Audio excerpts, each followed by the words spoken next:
Welcome back. In today's Look at Local Living, if you plan on dressing up your pup for Halloween, make sure you're taking the right precautions. Our Tyler Ryan tells us more about pet safety.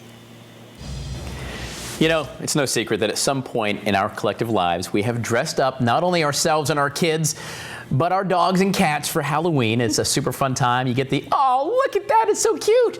But you know what? Halloween not only can be scary for us big kids, but also for our little fur kids as well. Joining me this morning from Ruby Red's Pet Care, Miss Ruby Red.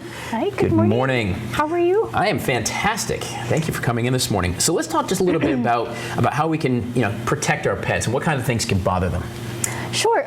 So first, do you dress up Nixon for Halloween? I have been known to put him into a costume or two. He hates it. He stands stoic. He doesn't do anything. Well, if you brave dressing him up and taking him out trick-or-treating, there's some things that you want to consider when you're dressing up your pet. One, the cutesy outfits, make sure that they're not blocking any of their senses, like their eyesight, their nose areas, their ears, because they're going to freak out if they can't see, hear, or smell. Dogs sniff, so they definitely want to do that.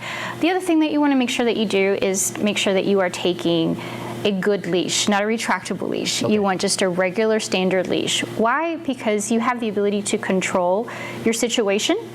With a retractable leash, you're not really sure if that nice little stopper, if you've got the reflexes like a mongoose, if you're able to press on that. Did you say like a mongoose? Like a mongoose, reflexes like a mongoose. Okay. If you're able to press that little stopper quick enough to prevent a situation from happening, where as a regular leash, you have the ability to kind of control your little area.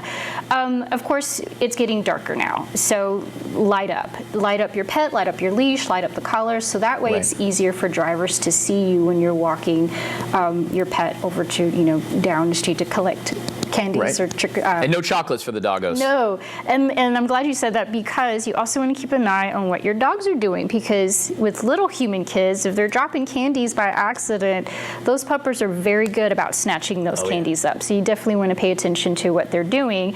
And again, this is why it's so useful to have a nice, good leash and not a retractable one. Yank Mr. Nixon back, right? You don't want to do all this number with a retractable leash. You definitely want to, have a good handle with just a regular leash. Right. Other thing that I always like to recommend is carry poop bags.